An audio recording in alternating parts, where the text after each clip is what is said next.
குலேந்திரன் அவர்கள் காரைக்கால் அம்மையாரின் மறுபக்கம் என்ற பொருள் பற்றி பேசியிருக்கிறார்கள். அவர் சென்னை இந்திய பல்கலைக்கழகத்திலே கலாநிதி பட்டம் பெற்று தமிழ் பல்கலைக்கழகம் தஞ்சாவூரில் இருக்கும் தமிழ் பல்கலைக்கழகத்திலே பேராசிரியராக கடமையாற்றுகின்றார். அவர் ஈழநாட்டவர். உங்களுக்கு அவருக்கும் அவரை பற்றி நன்கு தெரிந்திருக்கும். அவரை பற்றி அதிகம் நான் சொல்ல தேவையில்லை நினைக்கின்றேன். காலம் தாமதம் ஆனபடியால் அவரை காரைக்கால் அம்மையாரின் மறுபக்கம் என்ற பொருள் பற்றி பேசுமாறு தாழ்மையாக கேட்டுக்கொள்கின்றேன்.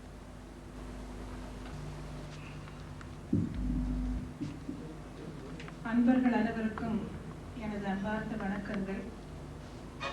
அழகான இந்த வைகாசி குன்றம் முருகன் கோயிலில் பூஜை வழிபாடுகள் மிக சிறப்பாகவும் முறையாகவும் நடந்து வருவது போல சமயம், கலை, கலாச்சாரம் தொடர்பான சிந்தனை தெளிவை தரும் தரமான சொற்பொழிவுகளையும் இங்கு தொடர்ந்து நடத்தி வருகிறீர்கள் என்று நான் அறிந்த பொழுது மிக்க மகிழ்ச்சி அடைகிறேன். இங்கு வாழுகின்ற தமிழ் மக்கள், குறிப்பாக வருங்கால இளம் சமுதாயத்தினர் நல்ல பயன்பெறும் வகையில் ஏற்பாடு செய்துள்ள இத்தகைய சொற்பொழிவுகளை தொடர்ந்து நடத்தி வருகின்ற சைவ மன்றத்தாருக்கும் அவர்களுக்கு தொடர்ந்து ஆதரவு அளித்து வருகின்ற சிவ தொண்டர்களுக்கும் நான் என்னுடைய பாராட்டுக்களையும் வாழ்த்துக்களையும் வழங்க விரும்புகின்றேன். இத்தகையதொரு சொற்பொழிவு நிகழ்ச்சியில் நானும் சில கருத்துக்களை உங்களோடு பரிமாறிக்கொள்ளலாம் என்ற வகையிலே அழைக்கப்பட்ட நிலையில் நான் பெருமை அடைகிறேன், மிக்க மகிழ்ச்சியும் அடைகிறேன். இன்று நான் உங்களிடம் பேச எடுத்துக்கொண்ட பொருள் காரைக்கால் அம்மையார் பற்றியது. காரைக்கால் அம்மையாரின் மறுபக்கம் என்ற தலைப்பு தரப்பட்டுள்ளது. இந்த தலைப்பை பார்க்கின்ற பொழுதே காரைக்கால் அம்மையார் பற்றி பொதுவாக தெரிந்த தகவல்கள் இருக்கின்றன, தெரிந்தவை என்று ஒரு பக்கம். மறுபக்கம் காரைக்கால் அம்மையார் குறித்த சில தகவல்கள் தெரியாதவை, ஆனாலும் தெரிந்து கொள்ள வேண்டும் என்ற எதிர்பார்ப்புடன் நீங்கள் இங்கு வந்திருக்கிறீர்கள் என்பதையும் நான் தெரிந்து கொள்கிறேன். அந்த வகையிலே காரைக்கால் அம்மையார் பற்றி இதுவரை நீங்கள் பொதுவாக தெரிந்த செய்திகளை நான் சுருக்கமாக கூறிக்கொண்டு, பின்னர் அவருடைய முழுமையான ஆளுமைக்கு உதவியாக இருந்த ஒரு முக்கியமான அவருடைய வாழ்க்கையின் பரிணாமத்தை நான் என்னுடைய ஆராய்ச்சியில் கண்டறிந்த முடிவுகளை பின்னர் சொல்லலாம் என்று விளைகிறேன். காரைக்கால் அம்மையார் உங்களுக்கு தெரிந்தபடி இவர் 63 நாயன்மார்களில் ஒருவர். இவர் வாழ்ந்த காலம் கிபி 5ஆம் நூற்றாண்டு. காதலையும் போரையும் மிகுத்து பாடிய சங்க காலத்திற்கும் சிவனையும் திருமாலையும் புகழ்ந்து பாடிய சைவ நாயன்மார்களும் வைணவ ஆழ்வார்களும் வாழ்ந்த பக்தி இயக்கிய காலத்திற்கும் இடைப்பட்ட காலத்தில் வாழ்ந்தவர் காரைக்கால் அம்மையார். அதாவது 5ஆம் நூற்றாண்டு, சங்க காலம் 4ஆம் நூற்றாண்டு வரை 3-4, பக்தி இயக்க காலம் 6ஆம் நூற்றாண்டிலிருந்து ஆரம்பிக்கின்றது. இடைப்பட்ட காலத்தில் வாழ்ந்தவர். இவரை நாங்கள் 63 நாயன்மார்களில் ஒருவர் என்று நாம் கணித்துக் கொள்வதற்கு அல்லது சேர்த்துக் கொள்வதற்கு என்ன ஆதாரம் என்று பார்க்கின்ற பொழுது முக்கியமாக 3 ஆதாரங்கள், தெளிவான ஆதாரங்கள் எங்களுக்கு கிடைக்கின்றன. முதலாவதாக காரைக்கால் அம்மையாரை பற்றி முதல் கிடைக்கின்ற செய்தி தேவார நாயன்மார்களில் ஒருவரான சுந்தரருடைய தேவாரத்தில் கிடைக்கின்றது. சுந்தரமூர்த்தி நாயனார் தான் தேவார நாயன்மார்கள். அப்பர், சம்பந்தர், சுந்தரர் 3ஆவதாக காலத்தால் பிற்பட்டவர், 8-9ஆம் நூற்றாண்டுகளில் வாழ்ந்தவர். இவர் அருமையான ஒரு திருத்தொண்டர் தொகை பாடுகிறார், தெரிந்திருக்கும் உங்களுக்கு. தில்லைவாழ் அந்தனர்தம் அடியார்க்கும் அடியேன், திருநீலக்கண்டத்து புயவனர்க்கும் அடியேன், இல்லையே என்னாத இயற்பகைக்கும் அடியேன் என்று அடியேன் அடியேன் அடியேன் என்று சொல்லி 63 பேருக்கு அடியவன் நான் என்று சொல்கிறார். அந்த 63 பேரில் ஒருவள் தான் காரைக்கால் பேய். காரைக்கால் பேய் என்றது என்ன காரணம் என்று பின்னர் பார்ப்போம். காரைக்கால் பேய்க்கும் அடியேன் என்று சொல்கிறார்.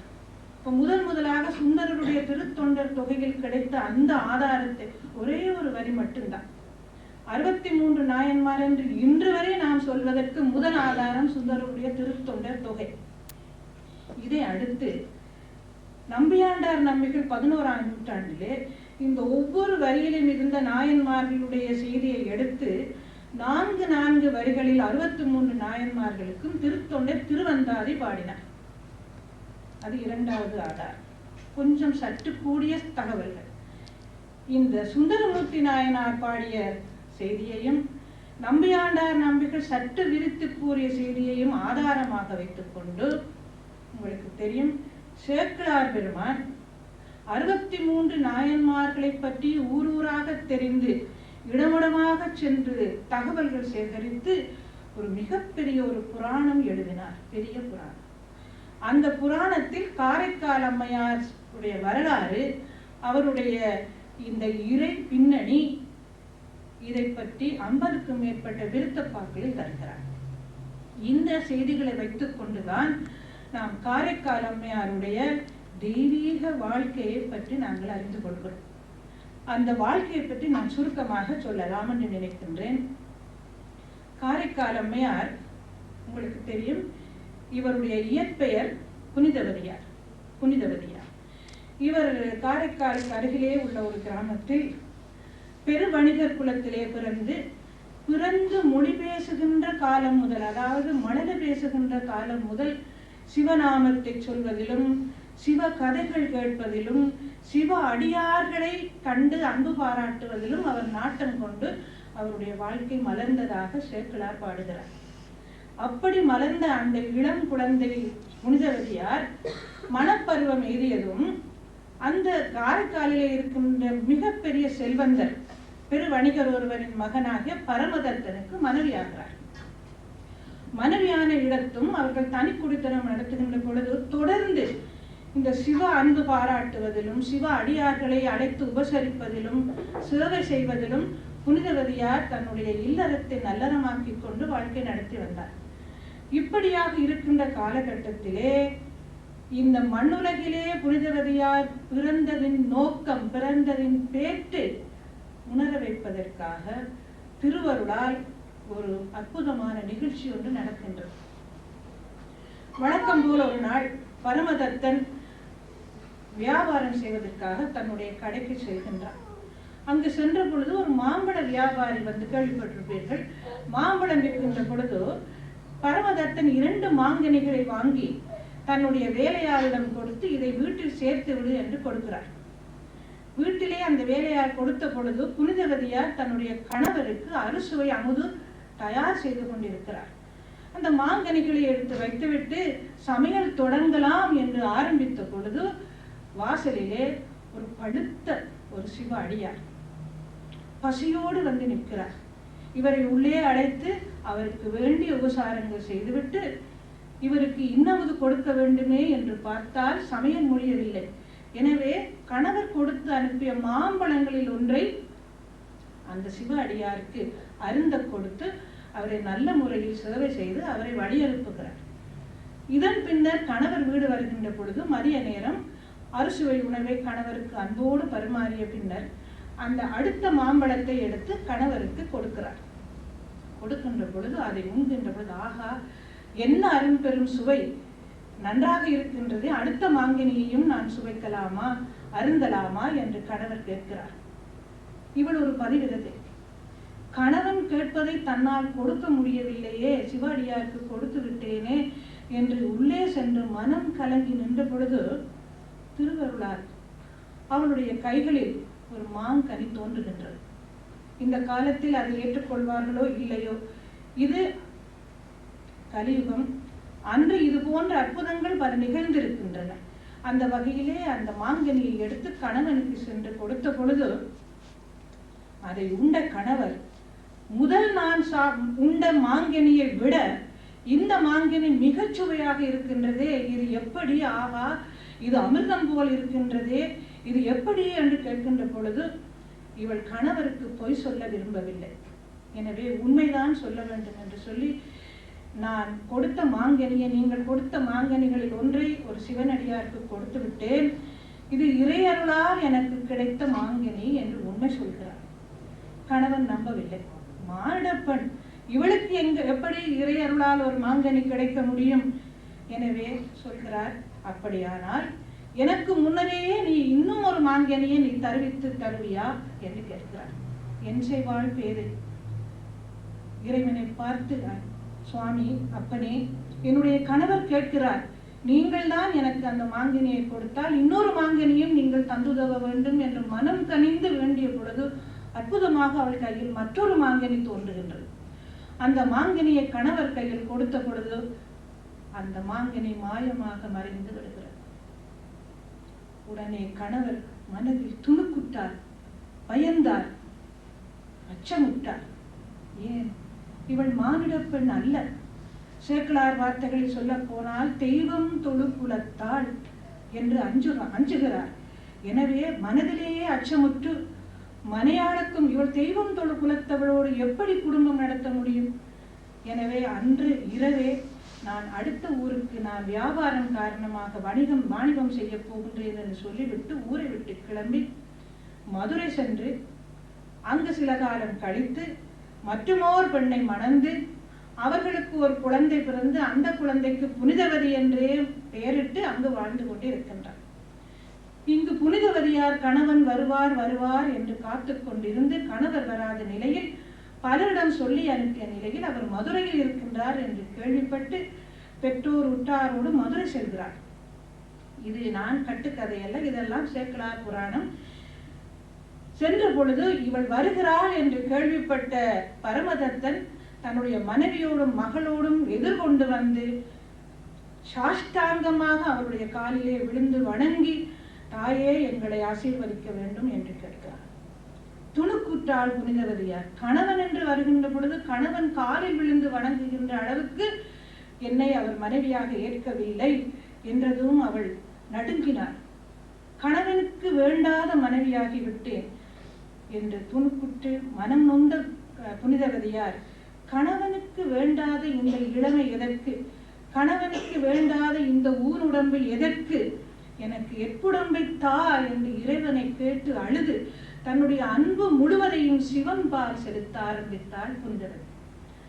ஊனை விட்டால், உறக்கத்தை விட்டால், உடையை விட்டால், ஊரூராக தலந்தலமாக திரிந்து இறைவனை வணங்கி வணங்கி செல்கின்ற பொழுது அவளுடைய உடம்பு தானாகவே என்புடம்பாகி எல்லோரும் அவரை காரைக்கால் பேய், காரைக்கால் பேய் என்று சொல்லுகின்ற அளவுக்கு அவர் தன்னை ஆக்கிக் கொண்டார்.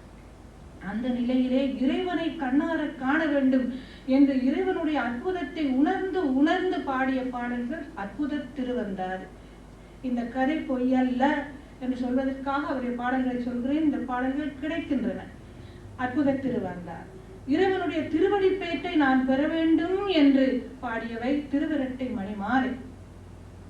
பாடிய பின்னர் இறைவனை நான் கண்ணார காண வேண்டும், என் கண்குளிர இறைவனை தரிசிக்க வேண்டும் என்று அம்மையார் கைலாயம் போக முயல்கிறார். போகின்ற பொழுது என்ன செய்தார் தெரியுமா? இறைவனுடைய தலத்திற்கு கேள்விப்பட்டிருப்பீர்கள், இவர் காலால் நடக்கவில்லை. எப்படி நடந்தாள்? தலையால் நடந்தாள் என்று புராணம் சொல்கின்றது. தலையால் என்று சொல்கின்றது தலையை நிலத்திலே வைத்து கைகளை ஊன்றி ஊன்றி நடந்து கால்களை தூக்கி கைலாயம் போக எத்தனிக்கிறார் சிவனை தரிசிப்பதற்கு. சிவன் இவளை கண்டு, அம்மையே, தங்களுக்கு யாது வேண்டும் என்று கேட்கிறார். இறைவன் தந்தை தாய் இல்லாதவன், ஆதி அந்தம் இல்லாதவன்.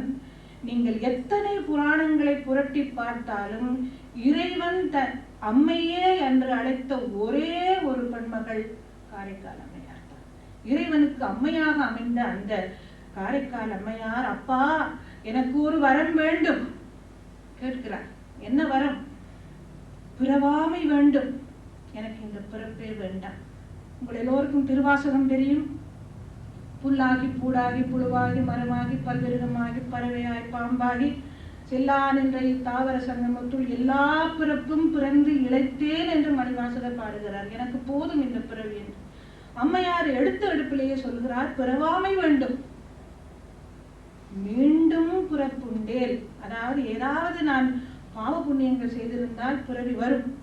அதனால் மீண்டும் பிறப்புண்டேல் ஒரு வரன் கேட்கின்றேன். என்ன? உன்னை மறவாமை வேண்டும். உன்னை நான் மறக்கவே கூடாது.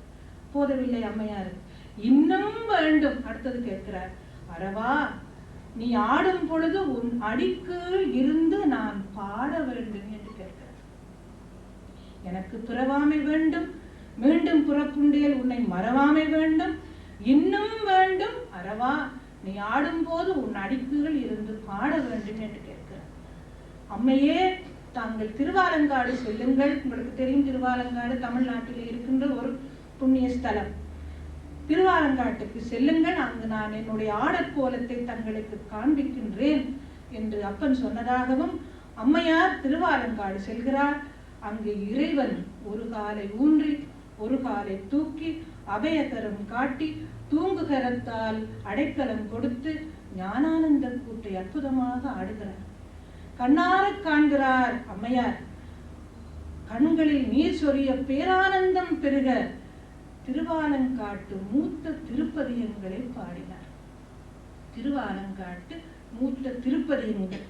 அந்த திருப்பதிகம் பாடி இறைவனுடைய தூக்கிய திருவடிக்கு இருந்தே பாடி பாடி அவர் முத்திப்பேட்டை பெற்றார், பேரின்ப நிலையை பெற்றார் என்பது எங்களுடைய புராண வரலாற்று கதை.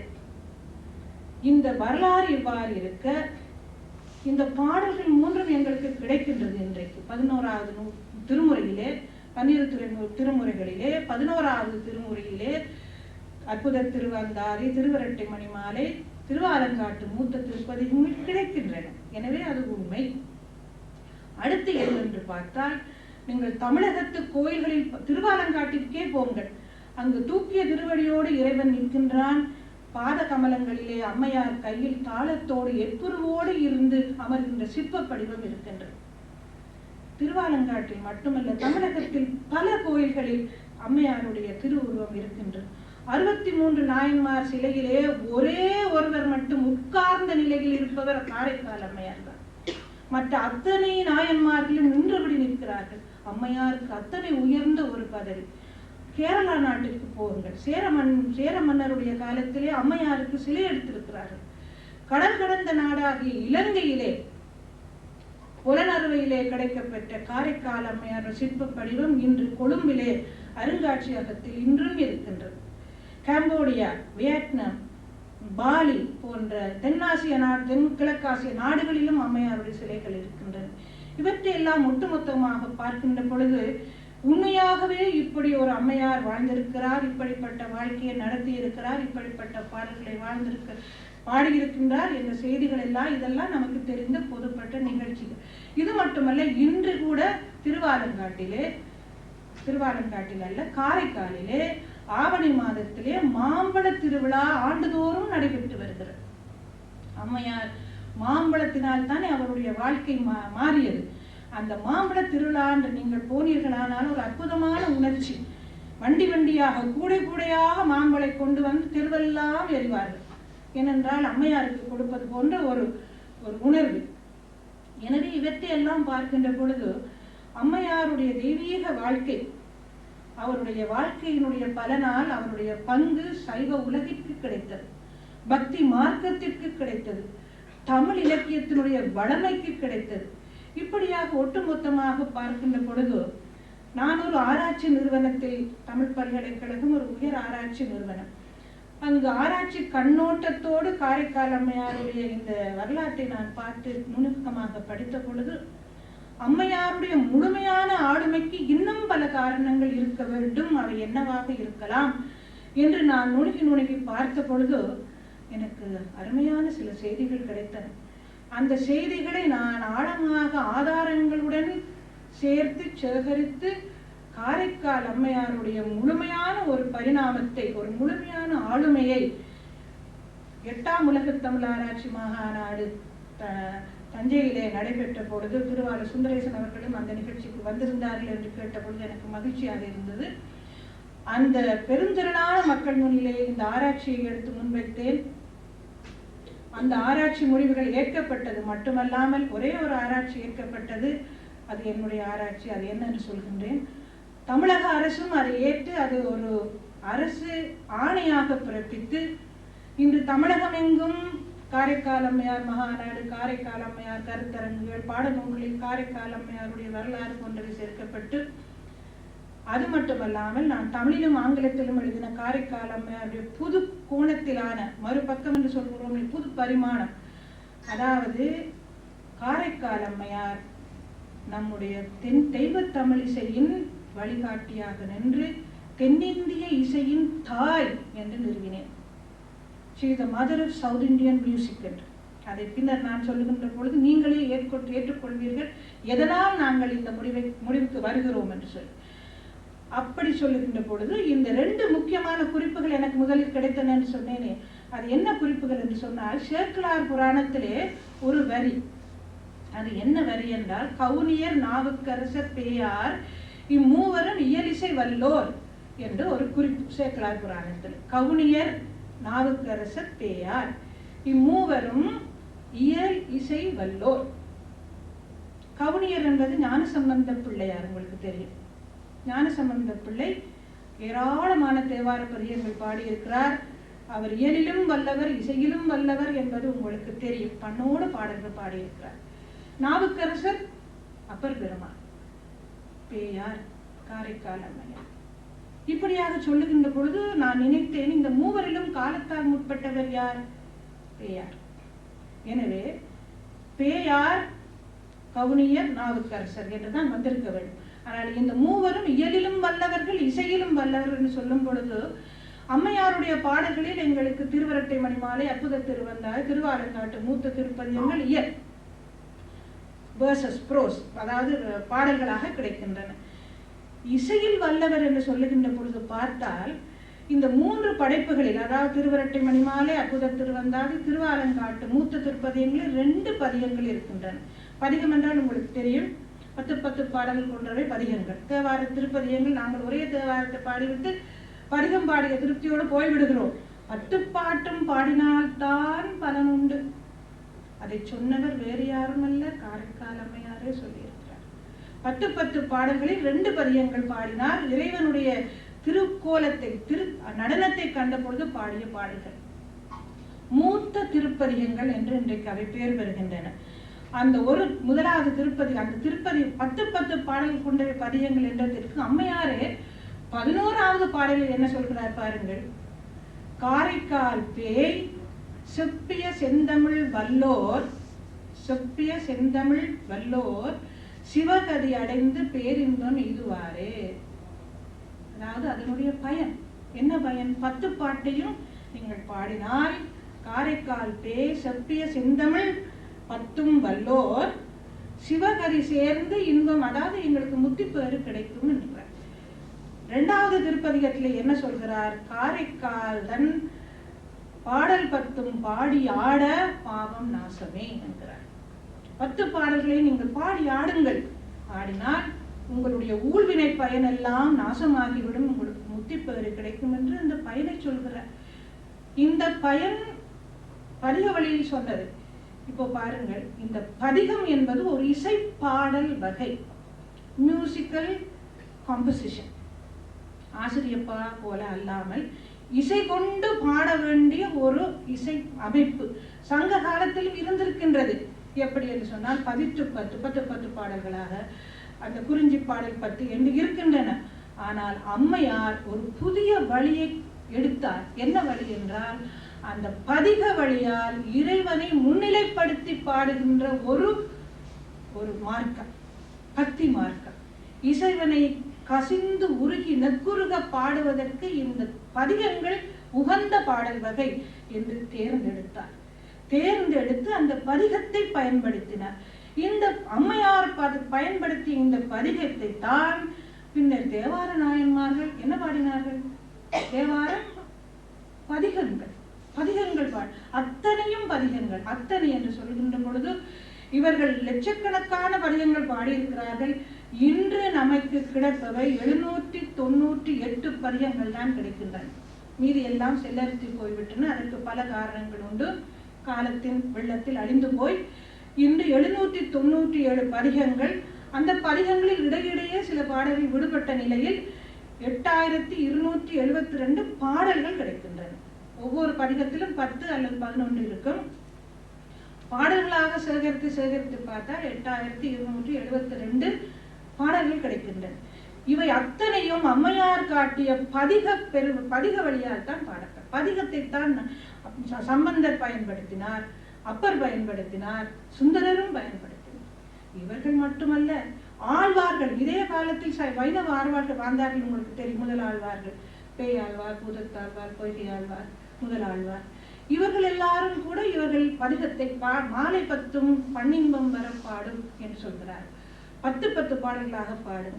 அவர்கள் மட்டுமல்ல, மணிவாசகரும் இந்த பதிகத்தை சில இடங்களில் பயன்படுத்தி இருக்கிறார். கோயில் திருப்பதிகம், திருக்கழுக்குன்ற பதிகம், அச்சோ பதிகம், இவையெல்லாம் பதிக வழி. இவர்கள் மட்டுமல்ல, 9ஆம் திருமுறையில் உங்களுக்கு தெரியும் திருவிசைப்பா திருப்பல்லாண்டு, 9 பாடிய திருவிசைப்பா திருப்பல்லாண்டு 29 பதிகங்கள் தான். இந்த பதிகங்கள் தான் பாடுமுறைகள். அதாவது எப்படி நாங்கள் பாடுகின்றோமோ, எப்படி அந்த ஒரே பொருளில் ஒரே சீரில் பதிய பாடல்கள் அமைகின்றதோ, இதைத்தான் பிற்காலத்து கீர்த்தனையாளர்கள் பல்லவி, அனுபல்லவி, சரணங்கள் என்று பார்க்கிறார். ஒரு தொடர்ச்சி. நான் தொடர்ச்சியை தான் சொல்ல வருகின்றேன். அம்மையார் எடுத்துக் கொடுத்த பதிக வழி நாயன்மார்களால், ஆழ்வார்களால், மாணிக்க வாசகரால், திருமாளிகைத்தேவர் முதலான 9 திருவிசைப்பா திருப்பல்லாண்டு ஆசிரியர்களால், பின்னர் கீர்த்தனை ஆசிரியர்கள் தொடர்ந்து இன்றும் தொடர்ந்து வருகின்றது அந்த பதிக பெருவழி. அடுத்து பாருங்கள், பண் என்றால் உங்களுக்கு தெரியும், பண் என்பது ராகம். பழந்தமிழ் மக்கள் இசையை பன்னிசை என்று சொன்னார்கள். பன்னிசை என்று சொல்கின்ற பொழுது இசை ராகம் என்று இன்றைக்கு சொல்கிறோம். 11,992 ஆதி இசைகளை பழந்தமிழ் மக்கள் பாடி வந்தார்கள் என்று சிலப்பதிகாரத்தில் அடியார்க்கு நல்லார் உரையில் ஒரே ஒரு குறிப்பு கிடைக்கின்றது. 11,992 ஆதி இசைகள் பாடியிருக்கிறார்கள் நம் பழந்தமிழ் மக்கள். ஆனால் காலத்தின் தேவைக்கேற்ப குறிஞ்சி நிலம், முல்லை நிலம், மருத நிலம் என்ற நிலத்திற்கேற்ப அவர்கள் அதை பண்படுத்தி 103 பண்கள் என்று வகுத்துக் கொண்டார்கள். இங்கு இசை தெரிந்தவர்கள் இருப்பீர்கள். இன்று 72 மேளகர்த்தா என்று பேசுகிறோம். அன்று 103 பண்கள் என்று சொன்னார். இந்த பண்ணை கொண்டு பாடல்கள் பாடியவர்கள் சங்க காலத்து பாணர்களும் பாடினீர்கள். அவர்கள் பாடியது காதலையும் போரையும். இருந்தும் பரிபாடல், தேவபாணி போன்ற சில தெய்வ பாடல்களும் பாடியிருக்கிறார்கள். ஆனால் தெய்வத்தை முன்னிலைப்படுத்தி அழுது தன்னுடைய உணர்வுகளை எல்லாம் இறைவனுக்கு எடுத்துச் சொல்லக்கூடிய ஒரு முறையை முதலில் ஒரு பக்தி மார்க்கத்துக்கு தமிழையும் இசையையும் தெய்வ வழிபாட்டிற்கு முதலில் பயன்படுத்தியவர் அம்மையார். இந்த தமிழும் இசையும் சேர்க்கின்ற பொழுது அற்புதமான உணர்வு. அதை நான் சொல்லவில்லை, சம்பந்த பிள்ளையார் சொல்கிறார். பண்ணும் பதமேழும் பல ஓசை தமிழமையும் உள்ளன்றதோர் சுவை என்கிறார். அதாவது பண் ராகம், அது பதம் 7 சுரங்கள். இன்று நாங்கள் சஜ்ஜம், சரிகம, பதனிசான்னு சொல்கிறோம். அன்று சொன்னார்கள் குரல், துத்தம், கைக்கிளை, உடை, இழி, விளரி, தார். இந்த 7 சுரங்களும் இசையோடு பிசைந்து எழுகின்ற பொழுது எதோடு பிசைந்து குலைந்து எழுகின்றது? பல ஓசை தமிழோடு சேர்கின்றது. பாருங்கள், எந்த மொழிக்கும் இல்லாத ஒரு அற்புதமான ஒரு சிறப்பு நம்முடைய தமிழ் மொழிக்கு உண்டு. 3 தமிழ் என்று சொல்கிறோம், இயலிசை, நாடகம், அது வேற. இந்த தமிழிசை, தமிழுக்கு ஒரு உணர்வுக்கு ஏற்ற ஒலியை கொடுக்கின்ற ஒரு தன்மை இருக்கின்றது தமிழ் மொழிக்கு. வல்லோசை, மெல்லோசை, இடையோசை. கடுமையாக நாங்கள் பேசுகின்ற பொழுது அதிகமான வல்லின சொற்களை பயன்படுத்துகின்றோம். மென்மையாக பேசுகின்ற பொழுது மெல்லின சொற்களை பயன்படுத்துகின்றோம். இடைப்பட்ட உணர்வுகளை உணர்த்துவதற்கு இடையின சொற்கள். இது அற்புதமான ஒரு மொழி. இந்த வல்லோசை, மெல்லோசை, இடையோசையோடு இந்த இசை பண்ணிசையும் சேர்ந்து ஒன்றோடு ஒன்று பிசைந்து வருகின்ற பொழுது அப்ப சொல்கிறார் அல்லவா, தமிழோடு இசை பாடல் மறந்தறியேன. தமிழையும் இசையையும் சேர்த்து பிசைந்து குலைந்து பாடுகின்ற பொழுது, இறைவா, நான் உன்னை அனுபவிக்கின்றது போன்ற உணர்வு என்னுடைய உள்ளத்தில் எழுகின்றது என்று திருவெளி முழலை அப்பனை பார்த்து பாடுகிறார் சம்பந்தர். தமிழின் இசையும் சேர்க்கின்ற பொழுது உங்களுக்கு தெரியும், அருட்திரு கனிநாயக அடிகளார். பல மொழிகளை சொல்லி, பல மொழிகள் தெரிந்த பன்மொழி புலவர் அவர். இன்னமொழி சட்டத்திற்கு இன்னமொழி வியாபாரத்திற்கு என்று ஒன்றொன்றாக சொல்லி வந்தவர் பக்திக்கு உரிய மொழி தமிழ் என்று சொன்னார். அந்த பக்திக்கு உரிய மொழியை தமிழையும் இசையும் சேர்த்து முதலில் எடுத்து காண்பித்தவர் அம்மையார். எப்படி நான் சொல்கிறேன் என்று சொன்னால், அம்மையார் முதலில் பாடிய பண் நைவள பண். இந்த நைவளம் 103 பண்களில் ஒன்று. அடுத்தது இந்தளப்பண். இந்த நைவள பண் என்றதை இறைவனை பார்த்தது முதலில் பேரானந்தம் அடைகிறார். மிக மகிழ்ச்சி, சொல்லொணாத ஆனந்தம். அந்த ஆனந்தத்தை வெளிப்படுத்துவதற்கு ஏற்ற ஒரு தன்னாலேயே வந்த இயல்பாகவே வந்த ராகம் அந்த நைவள ராகம். பாருங்கள், அடுத்து வருகிறார் ஞானசம்பந்த குழந்தை. இவர் 5ஆம் நூற்றாண்டு, அவர் 7ஆம் நூற்றாண்டு. இந்த இசை தமிழ் மண்ணிலே பரவலாக கேள்விப்பட்டிருக்க வேண்டும். ஏனென்று சொன்னால் 3 வயது குழந்தை பால் உண்ட பொழுது, இறைவனுடைய ஞானப்பாலை உண்ட பொழுது, தந்தையார் போல் எடுத்து அழித்த பொழுது இறைவனை சுட்டி காட்டி என்ன பண்ணில் பாடுகிறார்? இந்த அம்மையார் எடுத்து கொடுத்த இந்த நல்வள பண் நட்டபாடை பண்ண. அதுக்கு இன்னொரு பேர் நட்டபாடு. சகம பனி சரி பமக 5 சுரங்கள் கம்பீரமான ஒரு துணியை தரும் ஆனந்தம். அந்த அம்மையாருக்கு ஏற்ற அந்த ஆனந்த உணர்வும் இந்த குழந்தைக்கு ஏற்பட்ட மழலை பேசுகின்ற குழந்தைக்கு பேரானந்தம். அந்த அப்பனையும் அம்மனையும் காண்கின்ற அந்த பேரானந்தத்தை உணர்த்துவதற்கு இயல்பாக வந்த இசை அம்மையார் கொடுத்த அதே இசைதான். தோடுடைய சவியன் விடையோர் தூவன் மதிசூடி காடுடைய சுடலை பொடி பூசியன் உள்ளம் கவர்கள்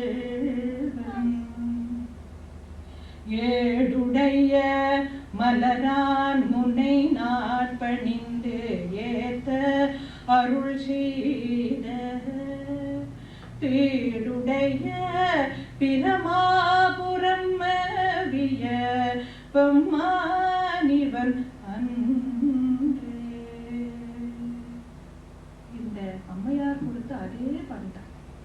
இந்த பிள்ளைக்கும் பேரானந்தம், அம்மையாருக்கும் பேரானந்தம்.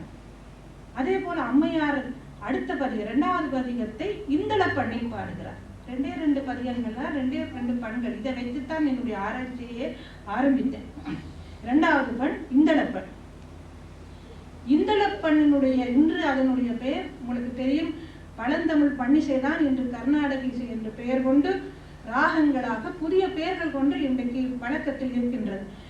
அந்த வகையிலே அந்த இந்தள பண்ணினுடைய சொரூபம் எப்படிப்பட்டன? கருணை, பக்தி. அடியேனுக்கு நீ இப்படிப்பட்ட முதலில் பேரானந்தத்தில் கம்பீரமாக பாடுகிறார் நைவள பண்ணில். அடுத்து அழுது உருகுகிறார், எனக்கு இந்த எளியவளுக்கு, இந்த எட்புடம்புள்ள பேதைக்கு நீ இப்படிப்பட்ட ஒரு காட்சியை கொடுத்தாயா என்று எட்டி இலவம் என்று பாடுகிறார். 5 கண்ணீர் சொரிய பாடுகிறார். இதே இசையை சுந்தரர் எடுக்கிறார். சுந்தரர் உங்களுக்கு தெரியும், கல்யாணம் நடக்கின்றது. ஒரு கிழவன் முதியவன் வந்து தடுக்கிறார். நீ என்னுடைய அடியவன், நீ எப்படி என்னுடைய ஆணை இல்லாமல் என்னுடைய அனுமதி இல்லாமல் திருமணம் செய்து கொள்வாய்? உங்களுக்கு எல்லாருக்கும் தெரியும் சுந்தரனுடைய கதை. தடுத்த பொழுது நீ பித்தா பேயா, அங்கு போ, நான் வரமாட்டேன் என்று சொல்லி சுந்தரர் திட்டுகிறார். இல்லை, நீ என்னுடைய அடியவன் தான், அதற்குரிய ஆவணமும் ஓலையும் என்னுடைய திருவண்ணை நல்லூரில் இருக்கின்றது, வா என்று எல்லோரையும் அழைத்துக் கொண்டு அங்கு போன பொழுது அங்கு இறைவன் உள்ளே மறைந்து இவரை தடுத்து ஆட்கொள்கிறார். உங்களுக்கு தெரியும், இறைவன் சுந்தரர் இறைவனிடம் கேட்ட ஒரே ஒரு வரம், நான் ஏதாவது தடுமாறி கொண்டு போகின்ற பொழுது என்னை தடுத்து ஆட்கொள்ள வேண்டும் என்று. இறைவன் தடுத்து ஆட்கொள்கின்றார். தடுத்து ஆட்கொண்ட பொழுதுதான் சுந்தரருக்கு உண்மை உணர்ந்து இறைவனுடைய கருணையை விதந்து விதந்து பாடுகிறார். எப்படி? பித்தா பேயா என்று உன்னை திட்டினேனே, ஐயோ அத்தா, நான் உன்னை என்றும் மறக்க மாட்டேன் என்று எந்த பண்ணில் பாடுகிறார்? அம்மையார் பாடிய 2வது பண் இந்தளப்பண். பித்தா பிறை சூடி பெருமானே அருளாள, பித்தா பிறை சூடி பெருமானே அருளாள,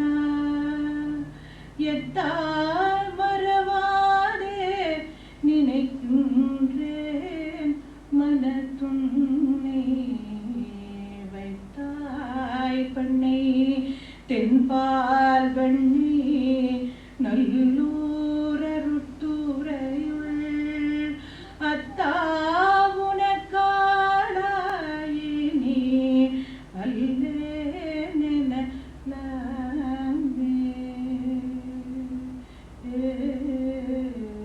அழுதழுது பாடுறார். பித்தா பேயா என்று உன்னை சொன்னேனே, அத்தா உனக்கு நான் ஆட்பட்டு விட்டேன். இந்த இசை இவருடைய வாயில் முதலாக மலர்ந்தது எப்படி? அம்மையாருடைய ஆளுமை, அவர் பாடிய அந்த இசையினுடைய தொடர்ச்சியை இங்கு பார்க்கிறோம். இப்படியாக அம்மையார் பாடிய இசையை நாயன்மார்கள் கையெடுத்து செல்ல, உங்கள் எல்லோருக்கும் தெரியும், இந்த இசை பழந்தமிழர் பன்னிசை என்று சொன்னது 13ஆம் நூற்றாண்டில் தெய்வத்தமிழிசையால் பாடிய இசை முறை, அதாவது தெய்வத்தை வழிபடுவதற்கு இசையோடு பாடிய அந்த இசை முறை தமிழ்நாடு மட்டுமன்றி தென்னகத்தில் உள்ள ஆந்திரம், கேரளம், கன்னடம் ஆகிய மாநிலங்களுக்கெல்லாம் பரவியதன் பலன் என்ன? இந்த இசையை பயன்படுத்தினார்கள் தெலுங்கு மொழியில் பாட, கன்னட மொழியில் பாட, மலையாள மொழியில் பாட, ஏன் வடமொழியிலும் பாட இந்த இசையை பயன்படுத்தினார். பயன்படுத்திய பொழுது அம்மையார் எடுத்து கொடுத்த அந்த வழியில் வந்த இசையில் பல மொழிகளில் பாடல்கள் பாடினாலும் அந்த இசை தெய்வ தமிழிசை பாடிய அம்மையார் வழியில் தான் வந்தது என்பதற்கு இன்னும் ஒரு உதாரணங்களை நான் உங்களுக்கு சொல்லி காண்பிக்க விரும்புகின்றேன். இந்த அம்மையார் பாடிய முதலாவது பண் நைவள பண் ஞானசம்பந்தர் பாடினார் என்று சொன்னேன் அல்லவா? இந்த நைவள பண்ணை கர்நாடக இசையாளர் பெயர் மாற்றி அழைத்தார். பல பண்களை அப்படி பெயர் மாற்றி அழைத்திருக்கிறார்கள். பூரணீர்மை பண்ணை பூவாளம் என்றார்கள், பழம்பஞ்சுர பண்ணை சங்கராபரணம் என்று சொன்னார்கள், தக்க ராகத்தை காம்போதி ராகம் என்று சொல்லி இப்படியாக பெயர் மாற்றி. உங்களுக்கே தெரியும், வீட்டில் குழந்தைக்கு பேர் கமலா, பள்ளிக்கூடத்தில் போனால் அவளுக்கு பேர் மங்கையர்கரசி. ஆனால் மங்கையர்கரசியும் கமலாவும் ஒன்றுதான் என்பதை அறிந்தவர்கள் தான் தெரிந்து கொள்வார்கள், அறியாதவர்கள் தெரியாது என்றுதான் சொல்ற. அதுபோல இந்த அம்மையார் பாடிய முதலாவது நைவள பண்ணை குழந்தையாகிய ஞானசம்பந்தர் பாட அந்த இசை தொடர்ந்து வந்ததனுடைய நிலையை நான் கர்நாடக இசையில் எப்படி அது வலுவான இடத்தை பெற்றது என்று காண்பிப்பதற்கு ஒரு உதாரணங்கள் சொல்கின்றேன். அந்த இசை கம்பீர நாட்டை என்று, அதாவது கம்பீரம், பேரானந்தத்தை பாடிய பேரானந்த நிலையில் பாடினார் அம்மையார், அற்புதமான ஆனந்த நிலையில் பாடினார் சம்பந்தர், மற்ற நாயன்மார்களும் பாடினார்கள். இதை கர்நாடக இசையில் எங்கு கேட்கின்றோம் என்று கேட்டால் கோயில் இசையிலும் கேட்கின்றோம், அரங்க இசைகளில், இசை கச்சேரி, நாட்டிய கச்சேரி, கலா காலேஜ் எங்கு சென்றாலும் முதலில் இந்த கம்பீர நாட்டையில் ஒரு உருப்படி ஆரம்பித்து விட்டால் கடைகட்டிவிடும். அத்தனை அற்புதமான ஒரு ராகம் அது, ஒரு கம்பீரமான ராகம். பாருங்கள், கோயில் இசை தொலைவில் சுவாமி புறப்படுகின்றது. நீங்கள் இங்கிருந்து கொண்டே அந்த இசையை கேட்டதும் என்ன சொல்கிறீர்கள்? சுவாமி புறப்பட்டு விட்டது என்று சொல்கிறீர்கள். எதை வைத்து சொல்கிறீர்கள்?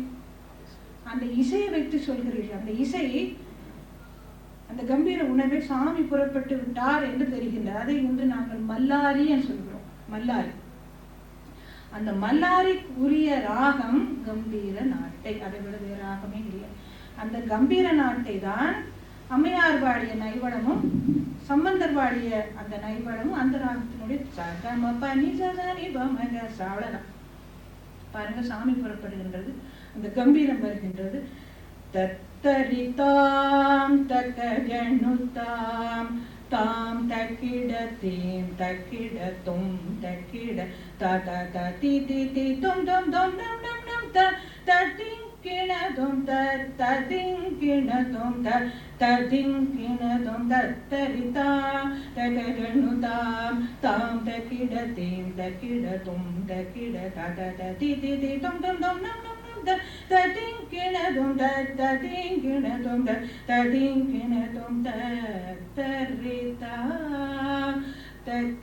சுவாமியை ஆட்டி வேகமாகவும் மெல்லமாகவும் அழைத்து கொண்டு போகிறார்கள். நாதஸ்வர இசை, அந்த நாதஸ்வரை கொடுக்கின்ற அந்த மல்லாரி இசை இன்று கோயில்களில் அழுத்தமாக இடம் வருவதற்கு முன்னெடுத்திட்டவர் அம்மையார்.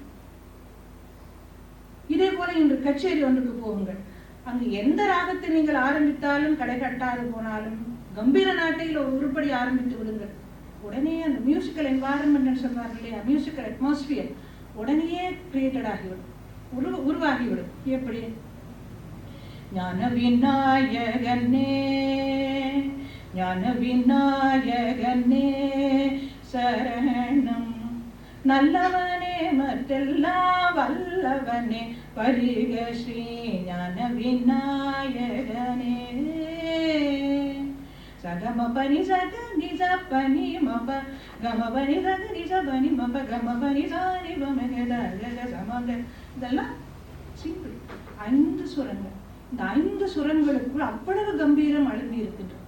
அதைத்தான் அம்மையார் எடுத்து கொடுத்து இன்று அது வலுவான ஒரு இடத்தை நம்முடைய கர்நாடக இசையில், தென்னிந்திய இசையில், தென்னக இசையில் இன்று நாம் பாடுகின்ற கர்நாடகைக்கு இடம்பெற்று. இன்னும் அதிகமாக பேச வேண்டாம் என்று இந்த இடத்துக்கு நான் போகின்றேன்.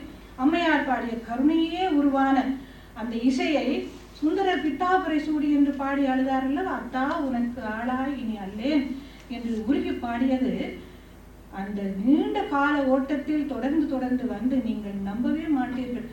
இன்று உங்களுடைய பிள்ளைகளை நீங்கள் சங்கீதம் படிக்க அனுப்புகின்ற பொழுது அந்த இசை ஆசிரியர் சுருதி பட்டியை போட்டுக்கொண்டு ச பா சா பா சா என்று சொல்லி ஆரம்பிக்கிறார். எப்படி? சரே க ம பத நீ சா சா நீ த ப ம க ரே சா. எந்த ராகம்? அம்மையார் கொடுத்த இந்தளப்பண் தான். இந்த இசை, கர்நாடக இசை படிப்பவர்கள் எவருக்குமே இந்த ராகம் தெரியாமல் இருக்க முடியாது. ஆரம்ப பயிற்சி பாடங்கள் இன்று மாயா மாளவ கௌளை ராகத்தில் சொல்லிக் கொடுக்கிறார்கள். அந்த மாயா மாளவ கௌளை தான் இந்தளப்பண்ணினுடைய மறு பெயர் மாற்றி இருக்கிறார். இந்த பயிற்சி பாடத்தை இன்று கற்றுக் கொடுத்தவர், அமைத்துக் கொடுத்தவர் யார் என்று நீங்கள் கேட்டீர்களானால் ஒரு கன்னட மொழியாளர், கன்னட நாட்டில் இருக்கின்ற புரந்தரதாசர் என்பவர். இவர்தான் பயிற்சி பாடங்கள். பாருங்கள், அம்மையார் எடுத்த அந்த இசை இவருடைய உள்ளுணர்வில் இருந்து இதுதான் ஒரு ஏற்ற இசை என்று எப்படியோ தோன்ற வைத்து சங்கீதம் பயில்பவர்கள் அத்தனை பேருக்கும் அம்மையார் பாடி இந்தளப்பன் என்று தெரியும். மாயா மாளவ கௌளை என்ற பேர். அது மட்டுமில்லை, இறைவனுடைய ஆனந்த தாண்டவத்தையோ இறைவனுடைய கருணையோ விதந்து பாடுவதற்கும் இந்த மாயா மாளவ கௌளராக பயன்படுகிறது.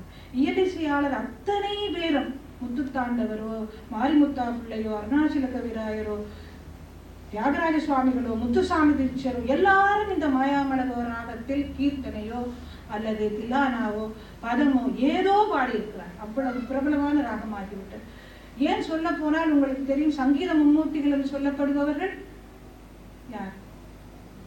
முத்துசாமி தீட்சிதர், தியாகராஜ சுவாமிகள், சியாமா சாஸ்திரி. இவர்கள் மூவரும் தமிழில் பாடவில்லை, தெலுங்கு மொழியிலும் வடமொழியிலும் பாடியிருக்கிறார்கள்.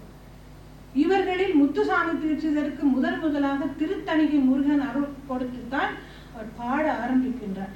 திருத்தணிகை முருகனுடைய அருட்காட்சியை பெற்றதும் அவர் தன்னை அறியாமல் ஸ்ரீநாதாதி குருபுக என்று பாடுகிறார் மாயா மாளவ கௌள ராகத்தில்.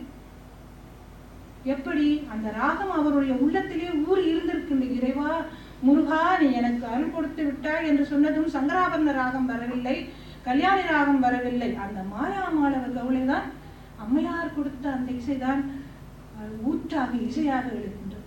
இன்னும் ஒரு நல்ல உதாரணம் சொல்கின்றேன். இந்த முத்துசாமி தீட்சிதரை குருவாக வைத்துக் கொண்டு இந்த நாட்டிய சகோதரர்கள் 4 என்று நீங்கள் கேள்விப்பட்டிருப்பீர்கள். தஞ்சாவூரிலே 18-19ஆம் நூற்றாண்டுகளில் இன்று பரதநாட்டியம் என்று மிக பிரபலமான ஒரு ஆடல் முறை, உலகளாவிய புகழ்பெற்று இன்று பிரபலமான ஒரு நாட்டிய அமைப்பு. அதை பழைய மரபுகளை எல்லாம் எடுத்து தொகுத்து இன்று அலாரிப்பு, ஜதீஸ்வரம், தில்லான, கீர்த்தனை, பதம் என்று ஆடுவோம். அந்த முறையை வகுத்து கொடுத்து அதற்கு இசையும் ஜதிப்போர்களும் அமைத்து கொடுத்தவர்கள் இந்த சங்கீத நால்வர்கள் தான். தஞ்சையைச் சேர்ந்த நாட்டிய சகோதரர்கள் 4. இவர்கள் சகோதரர்கள் சின்னையா, பொன்னையா, சிவானந்தம், வடிவேல். இந்த 4 இந்த சங்கீத மும்மூர்த்திகளாகிய முத்துசாமி தீட்சிதர்கள் இசை கற்றார்கள். இசை கற்று தேறிய பின்னர் அந்த குருவிற்கு காணிக்கையாக ஏதோ ஒன்று கொடுக்க விரும்பினார்கள். என்ன காணிக்கை கொடுக்கலாம் குருவுக்கு? எப்பொழுதுமே குருவுக்கு காணிக்கை கொடுக்க வேண்டும். அந்த காணிக்கை கொடுப்பதற்காக நவராக மாளிகை, நவரத்ன மாளிகா என்று 9 ராகங்களில் ஒரு பாடலை இயற்றினார்கள். அந்த பாடலை இயற்றி முடித்ததும் அந்த பாடலினுடைய முதலாவது ராகமாக அவர்கள் தேர்ந்தெடுத்த ராகம் மாயாமாளவர்கள். மாயாரீத சொரூபினி, மாயாரீத சொரூபினி மாயாமாளவர்களில் ஆரம்பித்தார். முத்துத்தாண்டவருடன் இறைவனுடைய காட்சியை கண்டு 1000 கண்கள் எனக்கு வேண்டாம் வேண்டாமோ இன்னும் வேண்டும் என்று கேட்பதற்கு மாயாமாளவர்கள் எடுத்து பாடுகிறார். எப்படி? ஆடிக்கொண்டாரந்த வேடிக்கை காண கண் 1000 வேண்டாமோ. ஐயா, உன்னுடைய நடனத்தை காண்பதற்கு 1000 கண்கள் போதாது. 6 நவமணி மாலைகளாட ஆடும் மரவும் படம் விரித்தாட. இப்படியாக புதிய புதிய உத்திகளை பயன்படுத்தினார்கள். அதாவது இசையில் பல உத்திகளை, மதிமகால சரணம், எத்துக்கடை சரணம், இப்படியாக பல உத்திகளை பயன்படுத்தினாலும் அந்த இசையை தொடர்ச்சியாக இவர்கள் பயன்படுத்தி இருக்கிறார்கள் என்பதற்கு இதெல்லாம் ஒரு உதாரணமாக எடுத்து சொல்லி, இப்படியெல்லாம் ஒரு நீண்ட ஒரு ஊற்று, அதாவது அம்மையார், மூத்த அம்மையார் எடுத்து கொடுத்த ஊக்க சக்தியாகவும் ஆக்க சக்தியாகவும் உந்து சக்தியாகவும் இருந்து எடுத்து கொடுத்த அந்த பதிக பெருவழியும் பன்னிசையும் தொடர்ந்து வந்து தமிழ் மொழியில் மட்டுமல்லாமல் தெலுங்கு, கன்னடம், மலையாளம் ஆகிய மொழிகளில் எல்லாம் பரவி இந்த இசை பரவிய பொழுது எனக்கு மனதில் ஒரு ஆதங்கம் ஏற்பட்டது. என்ன என்று சொன்னால், 19ஆம் நூற்றாண்டில் வாழ்ந்தவர்கள் தியாகராஜ சுவாமிகள், முத்துசாமி தீட்சிதர், சியாமா சாஸ்திரி, இவர்களை இன்று சங்கீத உலகம் அவர்களை சங்கீத மூர்த்திகள், ட்ரினிட்டி, சங்கீத ட்ரினிட்டி என்று சொல்லி அவர்களை பெரிதாக போற்றி பாராட்டி ஆராதனைகளும் எடுத்து வருகிறார். இவர்கள் பாடிய இசை தமிழர்கள் வளம்படுத்திய இசைதான். ஆனாலும் பாடிய மொழி தெலுங்கு மொழியும் வடமொழியுமாக இருக்கின்ற பொழுது அவர்களே நாங்கள் சங்கீத மும்மூர்த்திகள் என்று போற்றி அருமையான கீர்த்தனைகள் பாடியிருக்க, அற்புதமான கீர்த்தனைகள், ஆராதனைகள் எடுக்கின்ற பொழுது அவர்களை சங்கீத மும்மூர்த்திகள் என்று பாராட்டுகிறோம். இதே இசையில் தெலுங்கு மொழியில் ஆந்திர பிரதேசத்தில் 17ஆம் நூற்றாண்டில் வாழ்ந்தவர் சேத்ரக்ஞர் என்ற ஒருவர். இவர் அற்புதமான பதங்கள் என்றால் உங்களுக்கு தெரியும், இறைவனை தலைவனாகவும் தன்னை தலைவியாகவும் வைத்து அந்த ஜீவாத்மா பரமாத்மா தொடர்பை பாடலாலும் இசையாலும் பாடுகின்ற ஒரு முறை. இதற்கு முன்கூட்டியே நம்முடைய ஞானசம்பந்த பிள்ளையார் நிறைய பாடியிருக்கிறார். சிறையாரும் மடக்கிளியே இங்கே வா தேனோடு பார் முறையாலே உண்ண தருவன். ஒரு கிளியை அழைத்து என்ன சொல்கிறார்? உனக்கு பாலும் தேனும் பிசைந்து பிசைந்து உனக்கு தருவன், எனக்கு ஒன்றே ஒன்று மட்டும் செய்ய வேண்டும். தலைவியாக தன்னை பயன்படுத்துகிறார். அந்த தலைவனுடைய திருநாமத்தை எனக்கு ஒரு தடவையாக சொல்லுவாயா என்று அந்த பதங்களுடைய அந்த வித்தையே நம்முடைய நாயன்மார்கள் பாடி கொடுத்திருக்கிறார். அப்படி கொடுத்திருக்கின்ற நிலையில் சேத்ரக்ஞரை இன்று பதங்களின் சிப்பி என்று பாராட்டி தெலுங்கு மொழியில் பாடியவரை இன்று உலகம் போற்றுகிறது. இப்படிப்பட்ட ஒரு நிலையிலே கன்னட மொழியில் பயிற்சி பாடங்களை பயன்படுத்திய புரந்தரதாசரை இன்று எப்படி அவர் எடுத்த இசை என்ன இசை? அம்மையார் பாடி இந்த இசைத்தான் மாயாமாளவர்களில் பயிற்சி பாடங்கள் கொடுத்திருக்கிறார். கர்நாடக சங்கீத பிதாமகர், தந்தை என்று சொல்கிறார்.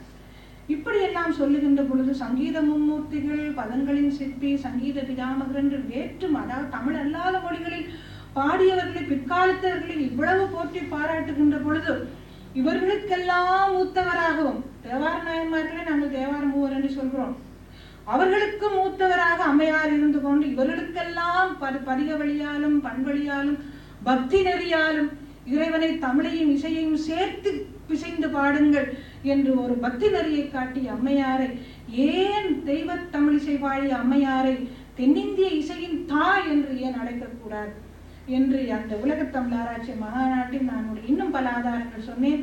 இன்று காலத்தின் அருமை கருதி சுருக்கி இருக்கின்றேன்.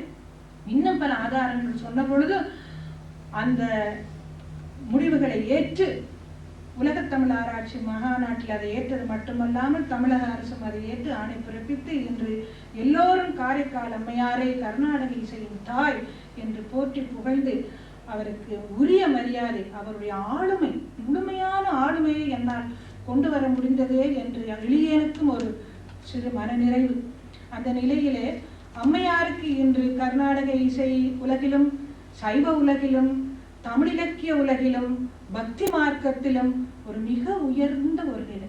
அந்த நிலையை அம்மையாருக்கு நாங்கள் கொடுக்கின்ற நிலையிலே அந்த அம்மையார் பற்றி பல செய்திகள் இன்னும் உண்டு.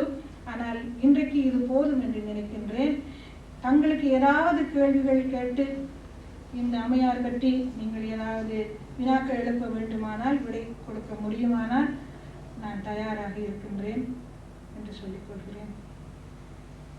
இல்லையானால் பரவாயில்லை. தேவாரத்துல மொத்தம் 27 பெண்கள் தானே இருக்கு இல்லையா? இப்ப பெண் வரிசையில போட்டிருக்கும் போது அந்த மீதி 103 பெண்கள் சொன்னீங்க. அதுக்கு நூல் அந்த இதெல்லாம் இருக்கா இல்லையா? 103 பெண்கள் என்று முதலாக கிடைக்கின்ற செய்தி பிங்கள நிகண்டில் கிடைக்கின்றது. நிகண்டு நூல்கள் என்று கேள்விப்பட்டிருக்கும். இன்றைக்கு டிக்ஷனரிஸ் என்று சொல்றது போல பழந்தமிழில் நிகண்டுகள் என்றது something like an encyclopedia, dictionary என்று கூட சொல்லக்கூடாது. நிகண்டுகள், அதாவது அந்த காலத்தில் வழக்கில் இருந்த சில செய்திகளை எல்லாம் செய்யுள் வடிவில் எடுத்துக் கொடுத்திருக்கிறார்கள். அந்த பிங்கள நிகண்டில் பழந்தமிழர் பாடிய 103 பண்களின் வரிசை அப்படியே, அதாவது அது என்ன நிலை, அகநிலை, புறநிலை, இன்ன பண்களுக்கு இன்ன உணர்வு, இன்ன காலத்தில் இன்றையெல்லாம் நாங்கள் அப்படி பாடுவதில்லை. காலைக்குரிய ராகம், மாலைக்குரிய ராகம், மதியத்துக்குரிய ராகம், காதலுக்குரிய ராகம், வீரத்துக்குரிய ராகம் என்றெல்லாம் நாங்கள் நுணுகி ஆராய்ந்து, வெளிப்படையாக இல்லை, நாங்கள் அதை நுணுகி ஆராய்ந்து எடுக்கின்ற வகையில் 103 பண்களுடைய பெயர்களும் கிடைக்கின்றன. ஆனால் 103 பண்களுடைய பாடுமுறை கிடைக்கவில்லை. இன்று பாடுமுறை கிடைப்பவை தேவார பதிகங்கள் வழியாகத்தான், அதுவும் ஓதுவா மூர்த்திகள் வழியாகத்தான் எங்களுக்கு 23 பண்கள் தான் பாடுகின்ற முறை எங்களுக்கு தெரியும். ஆனாலும் அந்த 23 பண்களில் கூட சில பண்களை குழப்பி கலந்து பாடுகிறார். கொல்லி கவானம், பியந்தை காந்தாரம், 4 பண்களை இன்றைக்கு நவரோச ராகத்தில் தான் பாடுகிறார். ஏற்கவே முடியாது. பன்னாராட்சி மகாநாட்டில் இதை பற்றி எல்லாம் பேசுகின்ற பொழுது ஓதுவா மூர்த்திகள் என்ன பதில் சொல்கிறார்கள் என்று சொன்னால், எங்களுக்கு இப்படித்தான் எங்களுடைய ஆசிரியர் சொல்லிக் கொடுத்தார், கேட்காதீர்கள் என்கிறார்கள். வழியாக வந்த பொழுது அவர்கள் சில நுட்பமான, அதாவது சில ராகங்களை நாங்கள் கையாளுகின்ற பொழுது அதை கையாளுகின்ற முறையிலேயே அந்த உணர்வை நாங்கள் உருவாக்கலாம்.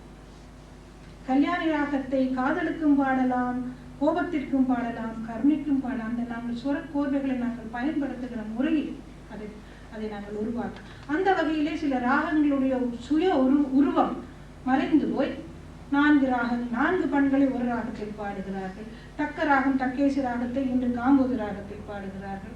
சாதாரி பெண், மற்றது நட்டபாடை, சாதாரி பெண் நட்டபாடை என்ற ஒரு பண்ணை இன்று வந்துவராளியில் பாடுகிறார்கள். இப்படியாக சில குழப்பங்கள் இருக்கின்றன. ஆனாலும் இன்று நம்முடைய இசை மிக பழமையானது. பழந்தமிழ் மக்கள் பாடிய இசை, தேவார நாயன்மார் பாடிய இசை, இந்த இசைக்கு தமிழர்கள் தான் சொந்தக்காரர், இது எங்களுடைய செல்வம் என்று அடித்து சொல்லக்கூடிய ஒரு நிலையில் எங்களை வைத்திருப்பவர்கள் இந்த தேவார பதிகங்களை முறையாக பாடுபவர்கள் தான். இன்று மிக கவலையாக இருக்கின்றது. சினிமாவுக்காக, மெல்லிசைக்காக சில தேவார பழைய பதிகங்களை, பாடல்களை எல்லாம் ராகங்கள் மாற்றி பாடுகிறார்கள், ஜனரஞ்சகமாக பாடுகிறார்கள். பாடட்டும், ஆனாலும் அந்த படமையை நாங்கள் இழக்கக்கூடாது. இது நம்முடைய சொத்து, நம்முடைய பரம்பரை சொத்து. இந்த பரம்பரை சொத்தை நாம் இழந்தோமையானால் எங்களுடைய என்ன சொல்லலாம், எங்களை இனம் கண்டு காட்டிக்கொள்வதற்கு ஒன்றுமே இல்லை. நாம் தமிழர், பழமையான ஒரு பாரம்பரியத்தில் வந்தவர்கள். எங்களுக்கு பழமையான இசை உண்டு, பழமையான நாட்டியம் உண்டு, பழமையான இலக்கியங்கள் உண்டு, பழமையான கலாச்சாரம் உண்டு. பழமை மட்டுமல்ல, தொடர்ச்சியான ஒரு கலையும் கலாச்சாரம் எங்களுக்கு உண்டு என்பதை நிரூபிப்பதற்கு இது போன்ற செய்திகள் இளம் சமுதாயத்தினருக்கு தெரிய வேண்டும். இதைத்தான் நாம் அடிக்கடி சொல்ல வேண்டுமே ஒழிய, நீ பழைய முறை சில சொல்லுகிறார்கள், தேவாரங்கள் பாடினால் உடனே நான் வானொலியை ஆஃப் பண்ணி விடுவேன்னு சொல்லுகிறேன். ஆஃப் பண்ணுங்கள், வேண்டாம் என்று சொல்லவில்லை. ஆனால் இப்படி ஒரு பழைய முறை இருக்கின்றது, இதுதான் நம்முடைய பழைய சொத்து என்று தெரிந்து வைத்துக் கொள்ளுங்கள். ஏனென்றால் அந்த பண்ணை வைத்துக், நான் சொன்னேன்ல கம்பீர நாட்டை தோடுடைய சபி என்ன நீங்கள் கேட்க மாட்டீங்க. ஆனால் ஞான விநாயக அதே ராகம்தான். அதற்கு புதிய உத்திகள், புதிய அணுகுமுறைகள், புதிய பேக்ரவுண்ட் மியூசிக், புதிய ஆர்கெஸ்ட்ரா இதெல்லாம் போட்டு நீங்க பாடுங்கள். ஆனால் இந்த இசை இன்று நேற்று ஏற்பட்ட இசை அல்ல. அன்று அம்மையார் கொடுத்த இசை, ஞானசம்பந்தர் பாடிய இசை, சுந்தரர் பாடிய இசை, அப்பர் பாடிய இசை என்று தெரிந்து வைத்துக் கொள்ளுங்கள். இதைத்தான் நான் சொல்ல விரும்புகிறேன். காரைக்கால் அம்மையாருடைய பாடல்கள் அது ஒரு மிகவும் கவலைக்கிடமான ஒரு செய்தி. அது என்னென்று சொன்னால், அம்மையார் பாடிய 2 பண்களில், அதாவது திருவாலங்காட்டு மூத்த திருப்பதிகங்கள் 2 பதிகங்கள், 2 தான் பண்களில் பாடியவை. ஒன்று இந்தளப்பண், ஒன்று நைவளப்பண், மற்றது இந்தளப்பண். இதனுடைய பாடுமுறை இன்று தொடர்ந்து தேவாரங்கள் வந்தது போல அதை பாடியவர்களுடைய, நான் இன்றைக்கு வேற ராக அதை நானே மீட்டமைத்து பாடலாம். ஆனால் அந்த பழைய பாடுமுறை என்று வழி வரவில்லை. ஆனால் வராது போனாலும் அந்த பாடுமுறையை ஞானசம்பந்தரும் அப்பரும் சுந்தரும் பயன்படுத்தினார்கள் என்றதற்கு ஆதாரம் உண்டு. அந்த வகையிலே நான் பாடினாலும் அது அம்மையார் பாடியதாக இருக்க முடியாது. ஏனென்றால் அது அந்த வழி அந்த இசைமுறை தேவார பதிகங்கள் வந்தது போல பாடுமுறை வரவில்லை. ஏன் பஞ்சபுராணம் பாடுவது போல காரைக்கால் அம்மையாருடைய பாடல்கள் அந்த நாளாந்த வழிபாட்டுக்கு பாதிக்கப்படவில்லை. பயன்படுத்தலாம். இப்ப நீங்க தேவாரம் பாடுகிறீர்கள், திருவாசகம் பாடுகிறீர்கள், திருவிசை பாடுகிறீர்கள், திருப்பல்லாண்டு புராணம் பாடு, இது பஞ்சபுராணம். அந்த பஞ்சபுராணம் என்ற ஒரு மரபு நம்முடைய வந்து விட்டது இல்லையா? திருமூலருடைய திருமந்திரத்தை நாங்கள் பாடுவதில்லை.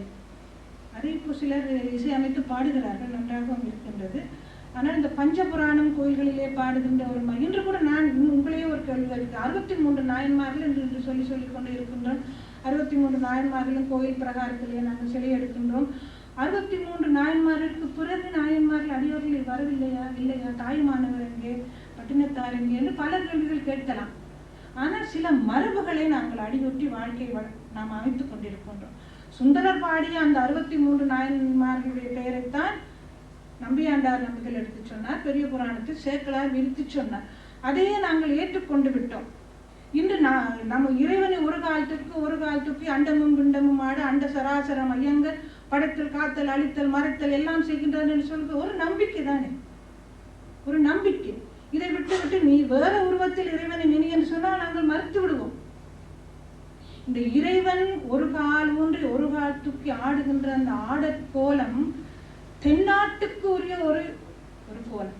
தென்னாடுடைய சிவனையை போட்டி எந்நாட்டவர்க்கும் இறைவா போட்டி என்று சொல்கிறோம் அல்லவா? நீங்கள் வடநாட்டுக்கு செல்லும் இன்று அவர்களுடைய அலங்கார அறையில் இறைவனுடைய நடன கோலம் இருக்கும். ஆனால் வழிபடுகின்ற தெய்வம் லிங்க வடிவம் தான். அல்லது போனால் அவர்கள் ஒரு மனித உருவத்திலே இறைவனை அமைத்து வணங்குகிறார்கள். வடநாட்டில், வட இந்தியாவிலே தென்னகத்திற்குரிய ஒரு இறை உருவம் இந்த ஆடல் தெய்வம். இந்த ஆடல் தெய்வம் ஒரு அற்புதமான ஒரு தத்துவ விளக்கம்.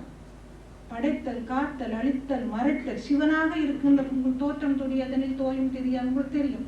அந்த துடியில் தான், அந்த ஒளியில், ஓசையில் தான் இறைவனுடைய படைப்பு ஆரம்பமாகின்றது.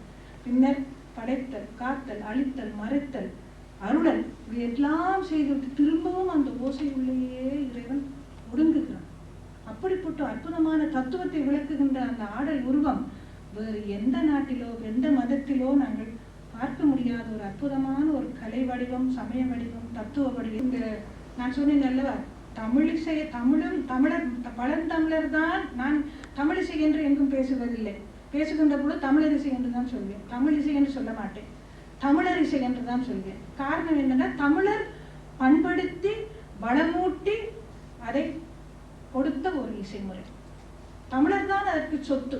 தமிழர் பண்படுத்தினார்கள், தமிழர் வளமூட்டினார்கள். அதனுடைய சிறப்பை கண்டுதான் மற்றவர்கள் அதை இன்று கூட பரதநாட்டியம், கர்நாடக இசையை பாருங்கள், ஜஸ் ஆடுறாங்க, பாப் ஆடுறார்கள், என்னென்ன ஆடுறார்கள். பரதநாட்டியத்தை ட்ரெஸ் கூட போட்டுக்கணும். ஆனால் அதை நாங்கள் தடுக்க முடியாது. ஆனால் அதை உருவாக்கி கொடுத்தவர்கள் பழந்தமிழர் என்று தெரியவன் சொல்லுகின்ற. நீங்க கேட்ட கேள்வி என்னென்றால், இந்த கர்நாடக இசை கச்சேரிகளுக்கு போனால் தெலுங்கு மொழியில், கர்நாடக வடமொழியில் கீர்த்தனைகள் பாடுகிறார்கள். ஆனால் இதை எதிர்த்து ஒரு தமிழிசை இயக்கம் ஒன்று தமிழ்நாட்டிலே 1940களில் தோன்றியது. அதற்கு மூல காரணமாக இருந்தவர்களில் ஒருவர் நம்முடைய இலங்கையைச் சேர்ந்தவர் விபுலானந்த அடிகளார். விபுலானந்த அடிகளார் யாழ் நூல் என்று ஒரு நூலை எழுதி தமிழருடைய இசையை, அவருடைய நூலை பார்த்திலாம் படிப்பது மிக கடினம். ஆனால் அதை பார்த்தால் பல உண்மையான செய்திகளை நாங்கள் ஆராய்ச்சி பண்ணுகின்ற பொழுது கஷ்டப்பட்டு அதில் இருந்து சில செய்திகளை எடுக்கக்கூடிய நிலையில் தந்திருக்கிறார். கட்டளைகள். இப்போ நாம் தேவாரம் பாடுகின்றோம், தேவாரங்களுக்கு கட்டளைகள், அதாவது இன்று ஆதிதாளம், ரூபகதாளம், ஜெம்பதாளம் என்று போடுகின்றோம். முன்னர் கட்டளைகள் உண்டு. அதாவது ஒவ்வொரு பாடலுக்கும் ஒவ்வொரு கட்டளை அமைப்பு இருந்தது. சந்த புளிப்புகள் என்று கேள்விப்பட்டிருக்கு. தத்த தந்த தன தனா தான தந்த தன தனா என்று சந்த புளிப்பு. அந்த சந்த புளிப்புகளை எல்லாம் கண்டுபிடிச்சு கொடுத்திருக்கிறார் யாழ்நூலார். இப்படியாக தமிழருக்கு உரிய ஒரு இசை உண்டு என்று யாழ்நூல் எழுதிய விபுலானந்து சொல்லியிருக்கின்றார். அதற்கு முன்னர் பாரதியார் பாடியிருக்கிறார். உங்களுக்கு தெரியும். என்ன தமிழ்நாட்டில் இருக்கிற மக்களுக்கெல்லாம் இரும்பு செவியா என்று கேட்டிருக்கிறார். ஏனென்றால் போகிறீர்கள், கச்சேரிகளில் உட்காரீர்கள், வாதாபி கணபதிம் பஜேகம் பாடுகிறார்கள். மாறு பல்க குணவேமிர மாமனோரமண மாறு பல்க இப்படியா பாடுறார். திரும்ப திரும்ப இதே பாருங்க. எதை உணர்ந்து கொண்டிருக்கிறீர்கள்? பாட்டு பாடுறதை கேட்டா உங்கள் கண்கள் சிவக்க வேண்டும், நிமிர்ந்து உட்கார வேண்டும், கண்களில் நீர் சொரிய வேண்டும். இதை பாடுகின்ற பொழுது உங்களுக்கு புரிகின்றதா என்று பாரதியார் கேட்டார்.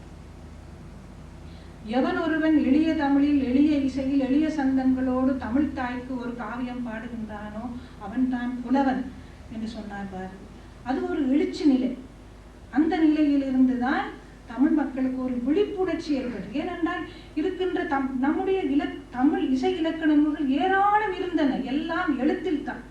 அடியார்க்கு நல்லார் உரை, அதாவது சிலப்பதிகாரத்துக்கு உரை எழுதிய அடியார்க்கு நல்லார் உரையில் பஞ்சமரபு இருந்தது, பரதசேனாதியம் இருந்தது, சேந்தனார் திவாகரம் என்று நூலுடைய பெயர்கள் நிறைய இருக்கின்றன. அகத்தியம் இருந்தது. இதெல்லாம் தெரியும். ஆனால் நூல்கள் அங்கே அந்த அடியார்க்கு நல்லார் உரையிலேயே சொல்கிறார், இவையெல்லாம் இறந்து பட்டன. முன்னும் பின்னும் இடையில் அழிந்து போய் இடையில் இருப்பவனும் இறந்து படும், அதாவது அழிந்து போகும் என்று கவலையோடு சொல்கிறார் 13ஆம் நூற்றாண்டில். இது பின்னர் போக போக போக இவை எல்லாம் அழிந்து என்ன சங்கீத சாராமிருதம், சங்கீத ரத்னாகரம், சங்கீத மகரந்தம், இதெல்லாம் எந்த மொழி? வடமொழி. தமிழர் வளர்த்த இசையை வடமொழியிலும் தெலுங்கு மொழியிலும் இலக்கணம் எழுதி கொடுத்திருக்கிறார்கள். வேங்கட மகிழும் சதுர்த்தண்டி பிரகாசிகா, பிள்ளைகளை படியுங்கள் என்று சொல்கிறார்கள். அந்த சமஸ்கிருதத்தில் எழுதிய அந்த செய்திகள் அத்தனையும் தமிழ் மக்களுடைய இசையினுடைய இலக்கணம் தான். அப்போ என்ன சொல்கிறார்கள்? தமிழருக்கும் இசைக்கும் சம்பந்தமே இல்லை. இதை வடமொழியாளரும் தெலுங்கு மொழியாளரும் தான் இதற்கு உயிரூட்டி இருக்கிறார்கள் என்ற ஒரு மாறுபட்ட ஒரு கருத்து தமிழகத்தில் உருவாகிய நிலையில் தான் பாரதியார் மற்றும் கோதண்டபாணி என்ற ஒரு பூர்வீக சங்கீத உண்மை என்ற ஒரு நூல் எழுதியிருக்கிறார். கோதண்டபாணி, மதுரை கோதண்டபாணி, மற்றது விபுலானந்த அடிகளார், இவர்கள் கருணாமல் சாகரம் எழுதின இப்ராஹிம் பண்டிதர், இவர்கள் எல்லாரும் தமிழனுக்கு அந்த ஒரு பாரம்பரியம் உண்டு, அவனுடைய இசைதான் இது. காலத்தின் போக்கில் இவை பேர் மாற்றி அழைக்கப்பட்டு நம்முடைய கையில் இருந்த செல்வத்தை நாங்கள் கையிழந்து விட்டோம் என்று தமிழ் மக்களை தட்டி எழுப்பிய பொழுதுதான் இந்த தமிழ் இசை இயக்கம் ஆரம்பித்தது. இதற்கு முழுமூச்சாக உதவியர் ராஜா அண்ணாமலை செட்டியார். இதை மறுக்க முடியாத உண்மை. அவர்கள் ஏராளமான பணம் இருந்தது. அதை அப்படியே கொடுத்து புலவர்களையும் இசைவாணர்களையும் இலக்கிய அறிவாளர்களையும் எல்லாரையும் ஒன்று கூட்டி 1949ஆம் ஆண்டிலிருந்து இந்த ஆண்டு வரை, இந்த டிசம்பர் மாதம் நான் போய் கலந்து கொள்வேன். ஆண்டுதோறும் டிசம்பர் 24ஆம் தேதியிலிருந்து பன்னாராட்சி மாநாடு ஆண்டுதோறும் நடைபெற்றுக் கொண்டு வருகின்றது. அந்த பன்னாராட்சி மாநாட்டில் இது போன்ற சந்தேகங்கள் எல்லாம் கிளப்பி ஒரு முடிவு கண்டு தான் இன்றைக்கு நமக்கு சில நல்ல செய்திகள் கிடைத்திருக்கின்றன. தேவார பதியங்களுடைய பண்கள் என்ன, தேவார பதியங்கள் எவை இன்று மருவி பாடப்படுகின்றன. அந்த பன்னாராட்சி மாநாட்டிலும் என்னுடைய காரைக்கால் அம்மையாருடைய கண்டுபிடிப்புகளை எடுத்து சொல்லி அவையும் ஏற்கப்பட்டு இன்று இப்படியாக நாம விழிப்புணர்ச்சியின் பயனாக, நீங்கள் நம்ப மாட்டீர்கள், தண்டபாணி தேசிகர் என்று கேள்விப்பட்டிருப்பீர்கள். இசையரசு தண்டபாணி தேசிகர். துன்பம் இன்பம் சேர்க்க மாட்டாயா, இது பாரதிதாசனுடைய பாடல். ஆனால் இதற்கு பெருமை வந்தது தண்டபாணி தேசிகருடைய இசை. அவ்வளவு இசை அமைப்பதில் மிக மகாவித்வான் அவர். தண்டபாணி தேசிகர் தியாகராஜ உற்சவத்திற்கு போய் மேடையிலிருந்து தமிழில் பாடினார். எல்லாரும் எதிர்த்தார்கள். எதிர்த்தது மட்டுமல்ல, அவர் இருந்த இடத்தையே தண்ணீர் ஊற்றி கழுவி ஆசூசம் பண்ணிவிட்டார். ஏன் தமிழில் பாடினார் என்ற ஒரு நிலையும் இருந்தது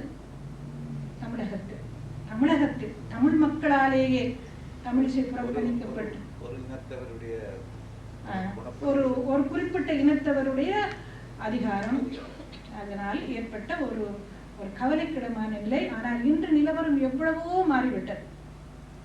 இன்று தமிழ் பல்கலைக்கழகத்திலே தமிழருடைய பங்கு, அதாவது தமிழருடைய கண்ட்ரிபியூஷன் சொல்லலாம், அதாவது வரலாறு, இலக்கியம், இசை, நடனம், சிற்பம், ஓவியம், அறிவியல் எல்லா துறைகளிலும் தமிழருடைய பங்கை நாங்கள் கண்டறிந்து எடுத்து சொல்வதற்காக ஆராய்ச்சிகள் பண்ணி பல நூல்கள் வெளிவந்திருக்கின்றன. அந்த வகையில் என்னை பொறுத்தவரையில் ஒரு 10 நூல்கள் எழுதியிருக்கின்றேன். இதெல்லாம் நம்முடைய தமிழருடைய பங்கை என்னென்ன கோணத்திலிருந்து நாங்கள் அழிந்து போனவை என்று சொல்லப்பட்ட எங்கேயோ புதையலிலிருந்து நாங்கள் புரட்டி எடுக்கின்ற பொழுது சும்மா சொல்ல முடியாது, கற்பனையை சொல்ல முடியாது, ஆதாரங்களோடு சொல்ல வேண்டும். ஆதாரங்கள் சொன்னால் அதை வல்லுநர்கள் அதை பார்த்து இதை நாங்கள் பிரசுரிக்கலாம், நூலாக வெளியிடலாம் என்று வெளியிட்டிருக்கிறோம். அந்த வகையில் தான் பல நூல்கள் வெளிவந்து கொண்டிருக்கின்றன தமிழ் பல்கலைக்கழகத்தில். இது தமிழருக்கு நாங்கள் செய்கின்ற மிகப்பெரிய ஒரு கைங்கரியம் என்று கூட சொல்லலாம். பாரதியாரை சொல்லிட்டார், சுந்தர தெலுங்கின்னு சொல்லிவிட்டார். சுந்தர தெலுங்குன்னு சொன்னாலும் நான் உங்களுக்கு ஆரம்பத்திலேயே சொன்னேன் அல்லவா, இது தமிழ் மொழிக்குத்தான் அந்த 3 ஓசையும் வருகின்றது. அந்த ஓசையை உரிய முறையில் நாங்களும் அதை உணர்ந்து பாடுகின்றவர்கள். நான் எப்பவுமே சொல்வேன், சொல்லிய பாட்டின் பொருள் உணர்ந்து சொல்வார் என்று ஒரு திருவாசகத்தில் ஒரு வசனம் இருக்கின்றது இல்லையா? சொல்லிய பாட்டின் பொருள் உணர்ந்து சொல்ல வேண்டும். அதாவது பாடுகின்ற பாடலின் பொருளை முதல் உணர வேண்டும். நான் என்ன பாடுகின்றேன் என்பதை முதல் உணர்ந்தால் மிக பிரமாதமான பிருக்காக்கள், கமகங்கள் எல்லாம் போட வேண்டிய அவசியமே இல்லை. அந்த உணர்வு தானாகவே இசையில் வந்து பொழியும்.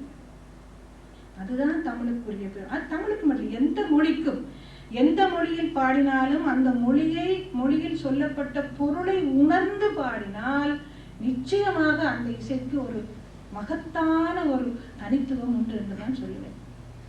ராஜராஜ சோழன் பெரிய கோயிலை பற்றி ஒரு ஆராய்ச்சியில் ஈடுபட்டிருக்கின்றேன். ராஜராஜ சோழன் காலத்தில் இந்த சிற்பங்கள், ஓவியங்கள், மற்றது அங்கே இருக்கின்ற கல்வெட்டுகள் இவற்றையெல்லாம் வைத்து ராஜராஜன் காலத்தில் இசையின் நடனம் இருந்த நிலை பற்றிய ஒரு ஆராய்ச்சியில் ஈடுபட்டு புதுடெல்லி பல்கலைக்கழக மானியக் குழுவுக்கு அளிப்பதாக இருக்கிறேன். அதை பார்க்கின்ற பொழுது அவன் அந்த கோயிலை 400 தேவரடியார்களை வைத்து ஆட வைத்திருக்கின்றார். அவர்களுக்கு பாடுவதற்கு ஆரியம் பாடுவார், தமிழ் பாடுவார் என்று நியமித்திருக்கின்றார். ஆரியம் என்றது வடமொழி, தமிழ் பாடு. அப்ப தமிழ் தெரிந்தவன் தமிழில் பாட வேண்டும், வடமொழி தெரிந்தவன் தான் வடமொழி. அவன் உணர்ந்து பாட வேண்டும். உணர்ந்து பாடினால்தான் நான் பாடுவதை நீங்கள் உணர முடியும். அப்படி ஒரு நிலையை அன்றையே அவன் ஏற்படுத்தி இருந்தான். இன்று சிதைத்து பாடுகிறார், தமிழையே சிதைத்து பாடுகிறார்கள். மற்ற பெற்றனுக்கு இன்றி நின் திருப்பாதமே மனம் பாவித்தேன், பெற்றலும் பிறந்தேன் இனி பிற வாதத்தன்மை வந்தேன். காலத்துக்காக சொற்களை பிற வாதத்தன்மை மற்ற பெற்றனுக்கு இன்றி நின் திருப்பாதம் பாவித்தேன், பெற்றலும் பிறந்தேன் இனி பிறவாத தன்மை வந்தேனே. பிறவாத வாதம் வந்து அநேகமானவர்களுக்கு இப்போ எனக்கும் என்ன காரணமோ தெரியவில்லை. அந்த நிலையை நாம் சொற்களை சிதறடிச்சு பொருள் புரியாமல் தமிழ் மொழியில் பாடுகின்ற பொழுது நாங்கள் உணர்ந்து பாடுவோம். தேனீனி மகிழும் இயேசுவினா பாடுகிறார்கள், பிள்ளைகளும் பாடுகிறார்.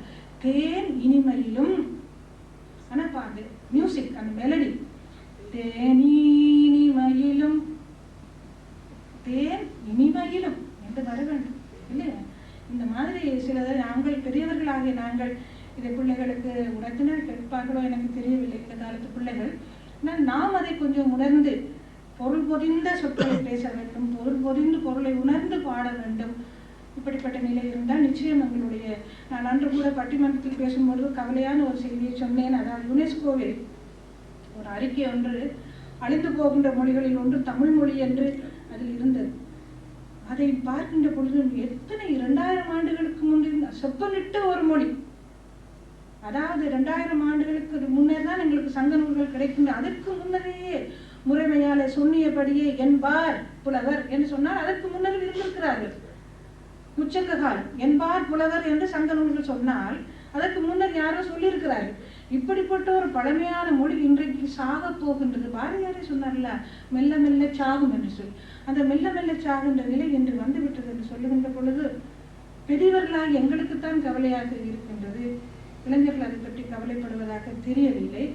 ஆனாலும் இது ஒரு பெரிய சொத்தை நாங்கள் இழக்கிறோம் என்பது மட்டும் உண்மை. இதை நாங்கள் எப்படி அதை தடுத்து நிறுத்தப் போகின்றோமோ தெரியவில்லை.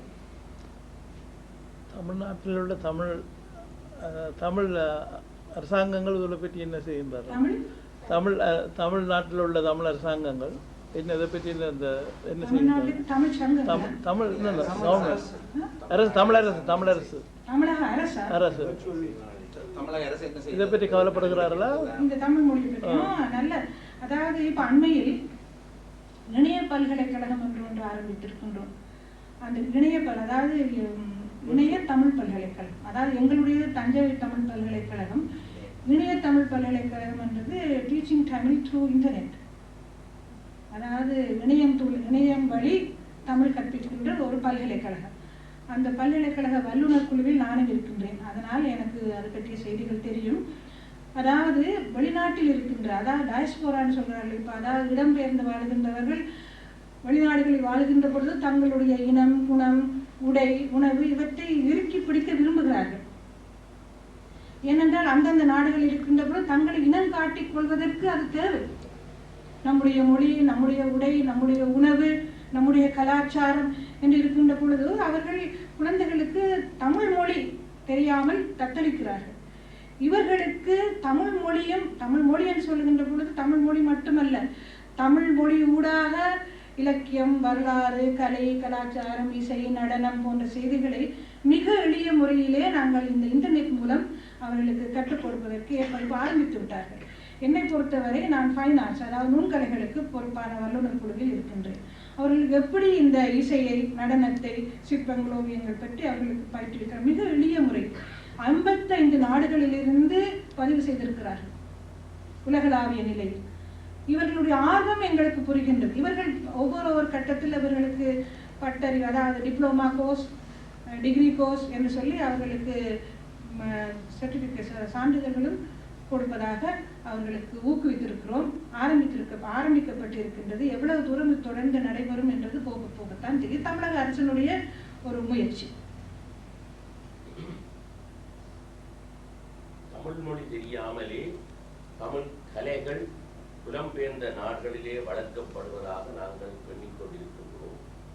அதாவது பரதநாட்டிய அரங்கேற்றங்கள் முதலியன இன்னும் நடந்து கொண்டுதான் இருக்கின்றன. சிட்னியில் மாத்திரமல்ல, இங்கிலாந்து, அமெரிக்கா முதலிய புலம்பெயர்ந்த நாடுகளிலே ஈழத்திலிருந்து வந்தவர்களும் சரி, தமிழகத்திலிருந்து வந்தவர்களும் சரி, தமிழ் மொழி இல்லாமலே இத்தகைய கலைகளை பரப்பிக் கொண்டிருப்பதாக எண்ணிக்கொண்டிருக்கின்றோம்.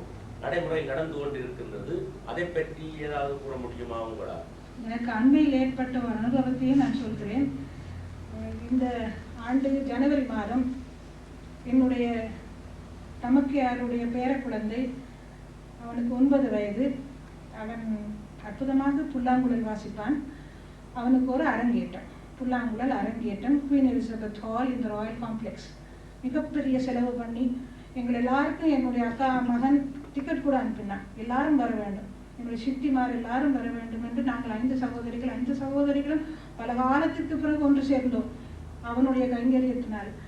அப்படி போன இடத்தில் நான் ஒரு சீஃப் கெஸ்ட், ஒரு சிறப்பு விருந்தினராக என்னை அழைத்து, முதலில் டோனி பிளேயர்ல டோனி இன்னும் ஒரு பேர், அவர் தான் அவர் செனட்டர், அவர் லார்ட். அவர் முதலில் ஆங்கிலத்தில் பேசினார். அவர் பேசின பொழுது எல்லாரும் இடையில சிரித்தார்கள். ஏன்னா அவருடைய ஆங்கிலம் அவர்களுக்கு நன்கு புரிகிறது. முடிந்த பிறகு அடுத்தது நான் பேச வேண்டியிருந்தது.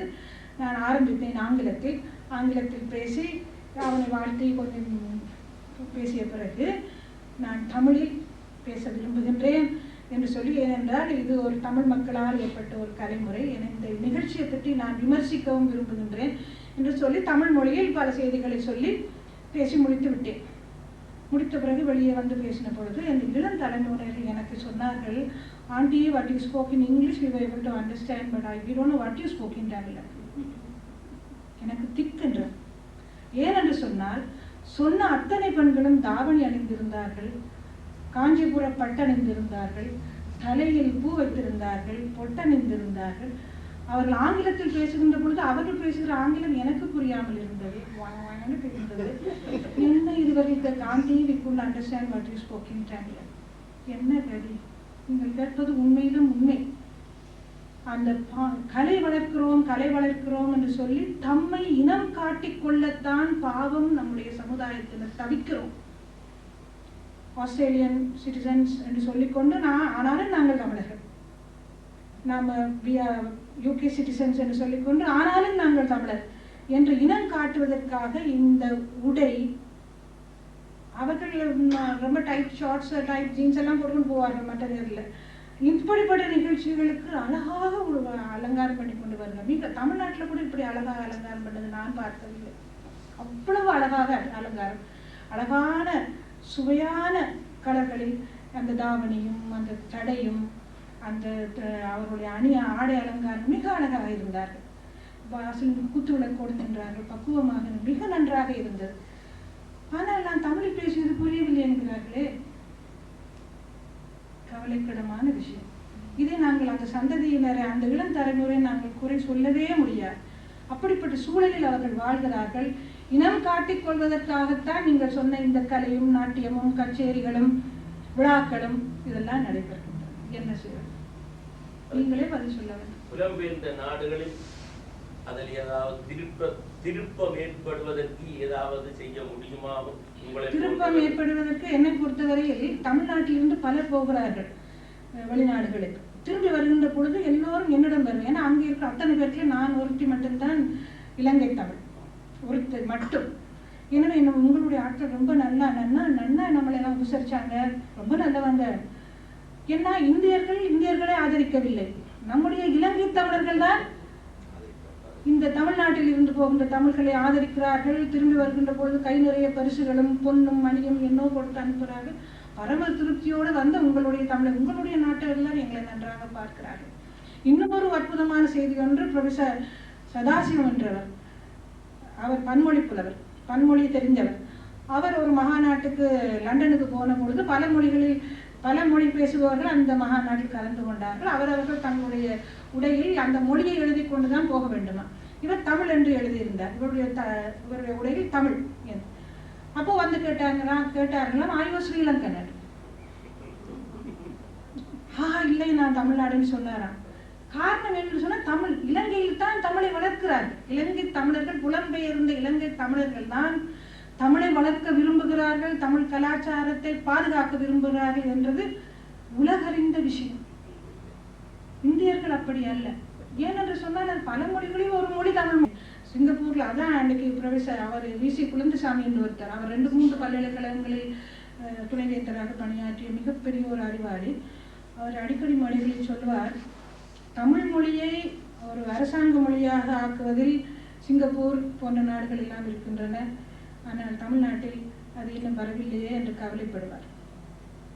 அது அந்த வகையில் இலங்கை தமிழர்கள் கொஞ்சம் பெருமைப்படலாம், அதுக்காக போராடி கொண்டிருக்கின்றோம். ஆறிலே கடந்தோள் வாழ்க, அருமுகம் வாழ்க, வெற்றி கூறு செய்தனிவேல் வாழ்க, குக்குடம் வாழ்க, செவ்வாய் ஏறிய மங்கி வாழ்க, யானை தன்னணங்கு வாழ்க, மாறிலா வள்ளி வாழ்க, வாழ்க சீரடியார் எல்லாம் வாழ்க, வாழ்க.